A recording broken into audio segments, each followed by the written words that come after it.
guy, great coach. I really respect that they went on the road in this whole deal, and I wish them luck. Second thing I want to do is say thank you to the NIT. We're incredibly thankful for the opportunity to play postseason minutes. Levin played in the CBI, and Nico played a couple garbage minutes at Illinois, but nobody else on our team had any postseason experience. So this was incredibly important for us and our players, and it's something we were really excited to do. I love basketball, and I want to keep going, and I don't want to shy away from challenges, and I'm thankful for this challenge. Now, the last thing I want to say is our expectations are higher than this. But in year one, nobody's ever won 18 games. And if you look at the history of the school, the two hardest schedules in the history of the school were Dusty's last year and ours this year. And so not only has nobody ever done it before, we did it with the second hardest schedule in the history of the school. There's only 5 teams in the history of FAU to win 18 games. We're number 6, and this is in year one with 11 new guys. And the last thing I'll say is this: it took the other teams to get to 18, 19, whatever wins it was, 4 or 5 years, and we got there year 1. So our year 2 is going to be somebody else's year 4 or 5, and that's our expectation. And we know this isn't up to the standard, but I'm thankful for the 11 new guys coming and giving us something to build on. I think we've got to jump steps that I don't know we thought we'd be able to jump last April when we had nobody on the team. And so for that, I'm incredibly thankful. And then the last thing I want to say is thank you to the fans. I thought there was moments early on where it's as loud as it's been. And that's a real privilege and honor for us. So I want to say thank you for that. Any questions? Coach Jakus, I want you to please talk about the growth that your team has achieved throughout the whole season as far as chemistry is concerned. Yeah, I think our guys love each other. These guys can answer that. We went on the limb, and we only took 2 fifth-year seniors. The other 11 guys can all return. And in today's culture, people would tell you that's crazy because everybody goes in the portal. But we thought we could build a family, and so we've really doubled down on the idea that we're going to try to keep as many of these guys together as we can, and we want FAU to be a place people stay. Kaleb, would you like to chime in on that? Go ahead. Basically what you said. Just want to be a family and hopefully we can return everybody and make a run next year. Howard? Coach, looking ahead to the offseason, you've seen just how extreme the portal can get these days, making an entire new team of 11 guys and whatnot. Do you feel like that experience maybe prepared you better for this time around, and do you feel like maybe you have a golden edge since you've seen just how bad it is? Yeah, 1, I think we're going to have more than 0 players to start. That'll give you an advantage. 2, we're wading deeper into the process last year. And we got Kaleb very early on, which we were thankful for, him and Max for our first signings, but we waited for him until after the draft. And so I think we're going to be, or the draft combine, we're going to be able to speed this thing up and I think identify 2 or 3 we need much sooner. Now, we haven't made any extreme calls. We like to wait till the portal opens. But we'll do that. We'll start watching film, and by next week, our plan will be real evident. Looking at the game a little bit, start of the second half was a struggle, and you guys finished really strong. Obviously, no game after this, but is there anything you can take from that effort down the stretch? I think I told the guys maybe 5 times in my career, maybe more. I'm just frustrated by it. The last 2 games, we've had over a 1.2 offense, so 120 points per 100 possessions. That would be a top 10 offense most years in the country. And we lost both games, which is incredibly difficult to do. We shot 51, 41, and almost 70 and lost. So the takeaway is that these guys have learned to be productive offensively. We're going to have to learn to win some close games and some big moments with our defense. And that's the main thing that people want. Papa, you came here with right out of the NBA draft combine. How do you feel like this season Coach Jakus helped you elevate your potential draft stock? I think they really helped me since I got on campus. I've had all the coaches support me. I had Coach P, Isaiah, Eric.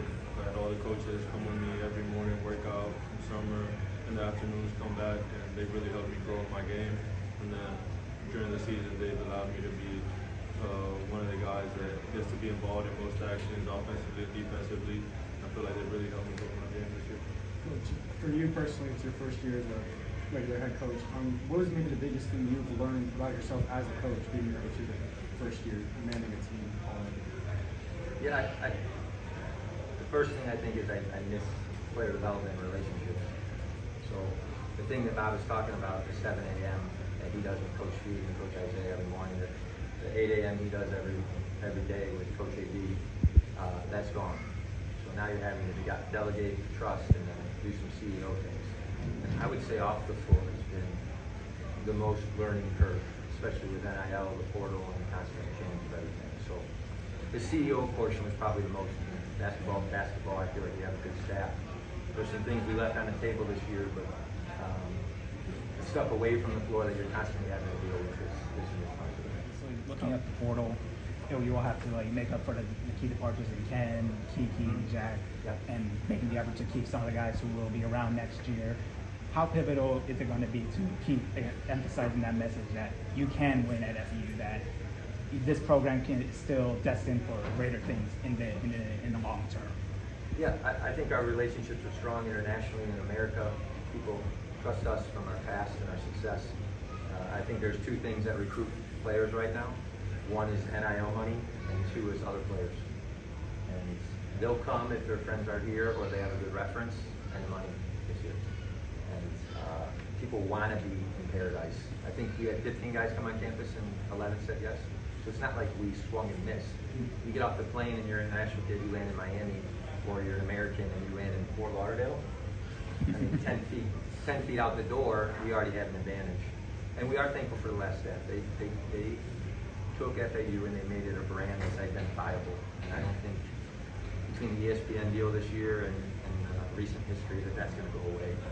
But kids will commit when their friends tell them that it's a good idea, and the NIL is close enough for them to make a wise decision. Coach, how do you anticipate the coming days going with face-to-face meetings with players? Do you guys have year-end meetings? How does it go to see where their heads are at? Yeah, we already had some key face-to-face meetings with some adults in their life in an intermediate while they were still playing, and I think we'll take the next step and flip those adult meetings into player meetings. And so we've hinted at some things, we're talking some things with some of the guys, but we'll get more specific before the portal opens in 24. Coach, can we evaluate Devin, especially his development throughout the season, especially late in the year? He really started to pick things up offensively. Looked amazing on defense today. We talked about him and his growth that you've seen on this year. Yeah, I think two things we've proved. One is that players get better here. You look at KG's numbers from Louisville to now, you look at his numbers from Florida State to now, both drastically improved. Trey's the most improved player in our league, and we play freshmen. So Matas got to play as a freshman of the year, and Dev had to wait a little longer, but he skipped his senior year, so he's really only a freshman right now. He's the age of a regular freshman. And he earned everything he did. And just like these guys, he was working behind the scenes when no one was watching. I thought his game at Memphis was a little bit of a mess. And sometimes when something hard happens to a freshman, you find out what's inside of them. And I think Devin's greatest attribute is that he's a fighter. And you see that in him defensively. I'm convinced if he stays, he'll be one of the best defensive players in the league within the next 2 years. I think he'll be the best defensive guard in our league. And somebody's going to get a great player. I hope it's us, because when he wakes up 1 or 2 years from now, he's going to be fantastic. And I'm just glad that he stuck with it. And his main quality is that he's got perseverance. And he gets that from his parents, and I think we're lucky to have it. Coach, please talk about the growth of Trey Carroll as a leader, not just a basketball player. Yeah, the number one thing Trey did as a leader is he said yes. So everybody else went someplace else, and Trey said, I want to be at FAU, and some things started going from there. So I would say the second thing is that there are moments where Trey, with his personality and Aquaman qualities and a little bit extroverted, sometimes he's misunderstood. But as the season went on, and I think the other guys on the team started to figure out he doesn't care about winning, he cares about them, they started to receive it a little bit better. And I think Trey learned what it meant to be reciprocated, and I thought he really grew up over the season slowly. It wasn't just his offense, but it was his relationships with the coaches and the staff, the other players. John, last question. Funny enough, that was pretty much my question, but I'll pivot. You really summed up well in that second point that you made, what you guys have accomplished this season. How significant was it for you to be able to come home and have one more home game, just to end it here at home? You said you felt the crowd and these guys got the postseason experience.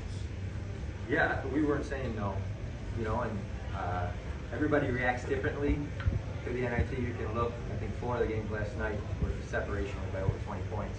Sometimes people want to go, sometimes people don't. Sometimes they're shocked by it. You got the emotion of the NCAA Selection Sunday. I thought our guys showed in the last 10 minutes that they were going to take this opportunity seriously no matter what happened. And I'm incredibly proud of that. And we've done that a bunch.